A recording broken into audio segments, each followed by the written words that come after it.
Sejam bem-vindos à Revista Fórum, eu sou Carlito Neto, historiador e cientista político, e hoje eu tô aqui para falar com vocês sobre uma péssima notícia que os bolsonaristas receberam no último final de semana, para ser bem específico ali na última proclamação da República, né, no dia 15 de novembro. A gente viu que essa semana não tem sido muito boa para o bolsonarismo. Primeiro que os atos que aconteceram na última quarta-feira, lá em Brasília, na Praça ali dos Três Poderes, em frente ao STF, onde um radical ligado ao bolsonarismo tentou explodir a casa ali do Supremo Tribunal Federal e também acabou explodindo a própria cabeça e mandou pelos ares ali qualquer possibilidade de anistia ou qualquer possibilidade de postergar mais uma punição para o Bolsonaro. A gente teve a informação, inclusive publicada também, entre os dias 14 e 15 de novembro, que a Justiça da Argentina, através de um juiz local, um juiz federal chamado Daniel Rafecas, emitiu ali a prisão contra 61 brasileiros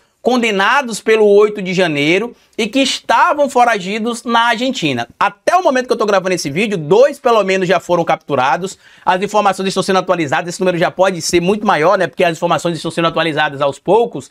E essas não tem sido uma semana fácil. Por quê? A gente viu aí durante muitos dias e meses, para ser bem honesto, né? O universo bolsonarista defendendo a ideia de que o Javier Milei não iria mandar esses supostos perseguidos políticos de volta para o Brasil, porque ele era um aliado do Bolsonaro. O que aconteceu? Alguns veículos da mídia brasileira entraram em contato com o porta-voz ali da Casa Rosada para saber se é verdade que teria algum tipo de acordo ou pacto feito ali entre Javier Milei ou o governo da Argentina com Bolsonaro para poder, entre aspas, proteger estes coitadinhos que atacaram a democracia brasileira no 8 de janeiro e que inclusive acabaram depois, né, dando resultado ali a figuras como o do rapaz que acabou tirando a própria vida na última quarta-feira lá em Brasília. Lembrem vocês, tá? Essa galera que é vendida como coitadinha é a mesma galera que planejou sequestrar o ministro Alexandre de Moraes e o presidente Lula, planejou enforcar o ministro Alexandre de Moraes em praça pública, planejou atirar no presidente Lula com um sniper, planejou explodir o aeroporto de Brasília, tá? E tentou, só que não conseguiu executar corretamente, tentou invadir a sede da Polícia Federal lá em Brasília em dezembro também de 2022, tentou dar um golpe de Estado no dia 8 de janeiro e agora, na última quarta-feira, como a gente viu, tentou explodir o STF e no último domingo a ex-companheira ali do rapaz que fez o que fez lá em Brasília tentou tirar a própria vida. O estado dela é gravíssimo. Não sei se no momento que esse vídeo vai sair ao ar aqui, se ela já tem ali o resultado, se ela sobreviveu, se ela vai sobreviver, né? Se ela vai morrer. Já se sabe que ela teve queimadura em mais de 100% do corpo, queimaduras de 3º grau, e que ela inclusive gritava dentro ali da casa em chamas. Os vizinhos que a resgataram ouviram ela falando, dizendo que ele descumpriu o plano, que o plano era que eles dois se explodissem lá em Brasília, que ele foi sem ela, que não era para ele ter ido sem ela, que era para ele ter respeitado o plano, tá? Voltando ao caso da situação da Argentina, a gente precisa trazer esse discurso aqui para vocês do que está acontecendo lá, por quê? Desde que o Bolsonaro deixou o poder e que várias situações problemáticas envolvendo o Bolsonaro surgiram, eu tenho lido e ouvido em alguns lugares pessoas do campo da esquerda duvidando da punição que acontecerá com o Bolsonaro. Ah, que não vai dar em nada, que o Bolsonaro não vai ser preso, que no Brasil é assim, que no Brasil é assado. Então eu decidi rememorar alguns de vocês o que tem acontecido no Brasil de 2019 para cá, que foi quando o Bolsonaro tomou posse como presidente da República, né? A gente vai lembrar que lá entre 2018 e 2019, o Daniel Silveira já atacava a democracia brasileira, já atacava o Estado Democrático de Direito. O que aconteceu? Em 2021 ele foi preso, ficou mais ou menos um ano preso e agora está preso de novo. Foi solto, o Bolsonaro deu ali o perdão a ele, o STF entendeu que aquele perdão, aquela anistia era inconstitucional, derrubou e ele voltou para a prisão e está preso. Inclusive tem uma colônia agrícola, se não me falha a memória, lá no Rio de Janeiro. Daniel Silveira, primeiro preso, certo? Depois disseram que o Gabriel Monteiro não seria preso, né? Mesmo fazendo tudo aquilo que a gente sabia, que o sistema estava perseguindo o Gabriel Monteiro, que isso, que aquilo, tanto que estão até vendendo uma informação falsa aí, né? Que ele foi considerado inocente. Isso é mentira, não foi considerado inocente coisíssima nenhuma. O próprio Gabriel Monteiro se incriminou ao manter no celular dele e em outros aparelhos gravações de tudo aquilo que a gente viu sendo divulgado depois na mídia e que levou ele, inclusive, também à sua prisão. Então, vamos lá. Daniel preso, Gabriel Monteiro preso, o próprio Roberto Jefferson, não vai dar em nada porque ele é idoso, fez o que fez, vai alegar isso e aquilo, preso. Quer mais pessoas que não seriam punidas e que vocês que eu falo nós do campo da esquerda imaginávamos ali, né? Eu pelo menos nunca imaginei isso, mas tem gente que imaginava que nunca seria punido. Dallagnol, Dallagnol está neste momento inelegível e sem mandato de deputado federal. Que é outra pessoa que muita gente imaginou que não aconteceria nada com ele, aconteceu, Sérgio Moro. Ah, mas o Sérgio Moro continua como senador da República, continua como isso, continua como aquilo. Pois é, mas ele foi considerado suspeito pelo STF e as condenações dele contra alguns réus da Lava Jato foram anuladas. Entre as condenações estavam as condenações proferidas contra o presidente Lula. Ah, mas não vai dar nada contra o Moro, não vai dar nada contra a Gabriela Hard. Tá dando também, a Gabriela Hard inclusive está sendo investigada ali pelo CNJ. Ah, mas não vão prender nenhum golpista. Prenderam o Anderson Torres, ficou meses preso. Prenderam o Mauro Cid, ficou meses preso. Prenderam o Silvinei Vasquez, ficou mais ou menos 1 ano preso também. E mesmo assim as pessoas do nosso campo continuam achando que não vai dar em nada. Sabe o que é interessante? Eu já citei isso aqui algumas vezes, acho que até nas lives que eu faço aqui com o Rovai, com a Adri, com outras pessoas também, tá? Uma das coisas que o livro do Jason Stanley, chamado Como Funciona o Fascismo, fala, de como é que o fascismo funciona, ele diz o seguinte, né? Ele cita ali que uma das coisas que os fascistas gostam de atacar são as instituições, tanto as do Estado Democrático de Direito, né, que são ali Congresso Nacional, o Parlamento, o Poder Executivo e o Poder Judiciário, e as instituições de educação. E é isso que aconteceu realmente. Durante todo o governo Bolsonaro e antes do governo Bolsonaro, uma das principais características dele era descredibilizar o Poder Executivo, o próprio Poder Legislativo, mostrar ali que o Poder Executivo era meio que simbólico, né? Ou que quando ele queria ele fazia o que ele não podia e vice-versa. E também os ataques às instituições democráticas de ensino, além das instituições democráticas que a gente viu acontecendo.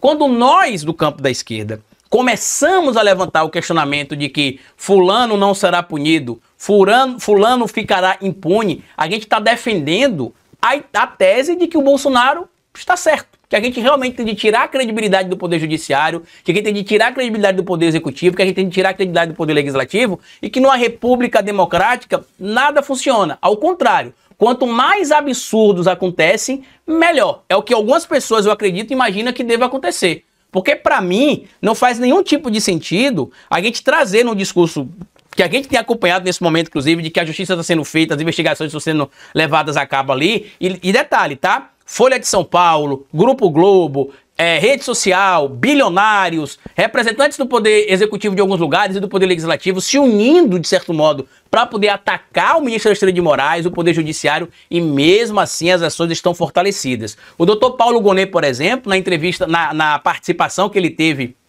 no STF, acho que na quinta-feira, dia seguinte ao ato tentado lá na Praça dos Três Poderes, contra o próprio STF, por exemplo, deixou claro quais serão os prováveis caminhos que a PGR irá tomar para punir os criminosos que fizeram o que fizeram previamente ao ato de 8 de janeiro de 2023, né, o ato golpista, e também posteriormente, porque eles continuam atacando o Estado Democrático de Direito, continuam atacando a democracia brasileira. O que é que eu quero pedir a vocês aqui, sabendo inclusive dessa informação agora da Argentina, tá?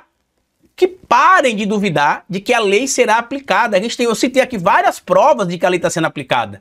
Ah, mas demora muito. Ah, mas no caso do Lula foi mais acelerado. Ah, mas no caso de não sei quem não precisou nem ter prova para mandar para cadeia. Se você pegar esses casos que foram exceções, entre eles o caso do presidente Lula, que teve uma condenação extremamente acelerada, o que aconteceu? O magistrado e o membro do Ministério Público violaram a lei para poder punir aqueles que eles achavam que deveriam ser punidos e proteger aqueles que eles achavam que deveriam ser protegidos.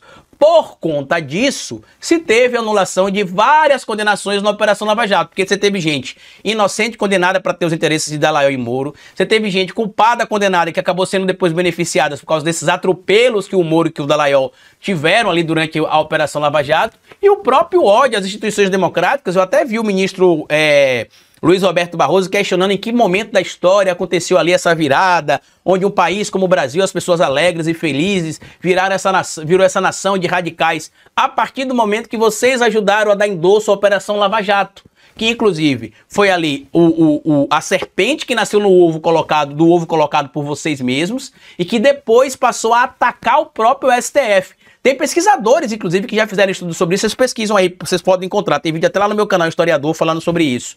Que parte desse ódio que existe hoje contra o STF começou ainda lá na Operação Lava Jato.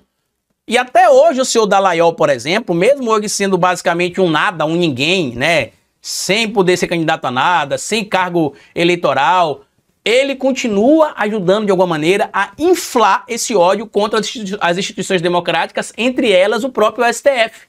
Então o que a gente precisa neste momento? Primeiro, cobrar que a lei seja cumprida. Segundo, nos organizar e nos mobilizar, inclusive indo para a rua, se for o caso, para pedir que a lei seja cumprida. E terceiro, toda vez que você ouvir alguém dizendo que não vai dar em nada, prontamente corte, porque é assim que a extrema-direita trabalha. É tentando descredibilizar o Estado Democrático de Direito, tentando descredibilizar as instituições de Estado, o sistema de educação, para que eles consigam colocar em prática o plano deles. E tudo isso tem sido feito, inclusive, com gente no nosso próprio campo, que eu não sei se faz de forma intencional ou se deixa enganar porque quer e acaba caindo no que a gente brinca aqui, né, que é essa ladainha da extrema-direita. Eu espero que vocês entendam que a legislação brasileira vai ser cumprida. Existe o chamado devido processo legal, que todo mundo tem direito à presunção de inocência, contraditória e ampla defesa. E aí muita gente vai vir comentar aqui: ah, Carlito, mas se fosse um pobre já estava preso. Provavelmente se fosse um pobre já estaria preso porque não teria alguém para defendê-lo.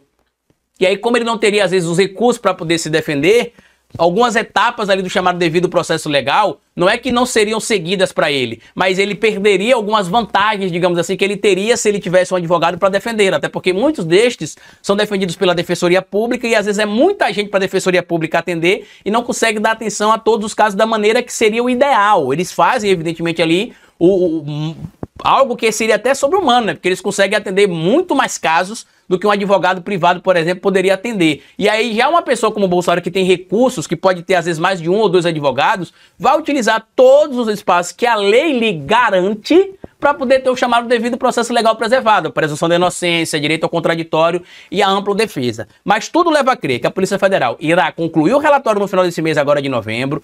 Provavelmente ainda no final desse ano ou início de 2025, o Dr. Paulo Gonet Branco apresentará algumas denúncias contra o Bolsonaro e ali a gente vai começar a ter o trâmite de julgamento do Bolsonaro. Eu acho muito pouco provável o Bolsonaro já ter uma condenação no primeiro semestre de 2025. Por quê? Porque vai depender da denúncia que será feita pelo Dr. Paulo Gonet Branco lá na Procuradoria-Geral da República, na PGR, e dependerá também de todos os trâmites que se terá ainda no primeiro semestre de 2025. Mas tudo leva a crer que a denúncia será formalizada ou no final de 2024, início de 2025, e até o final de 2025, a tendência é que a gente já tenha a condenação contra o Bolsonaro, onde não caberá mais recurso e que ele será levado, sim, para cumprir a sua pena em um regime fechado. Não vai ter acordo, não vai ter acordão. A lei vai ser cumprida, ainda mais depois do que está acontecendo no Brasil, por conta de toda essa onda que aconteceu na última quarta-feira e também do que aconteceu nos Estados Unidos da América, onde o Trump provou que o crime compensa. E aqui no Brasil a gente vai tentar mostrar o oposto, que no Brasil, criminoso, em específico aqueles que atacam contra o Estado Democrático de Direito,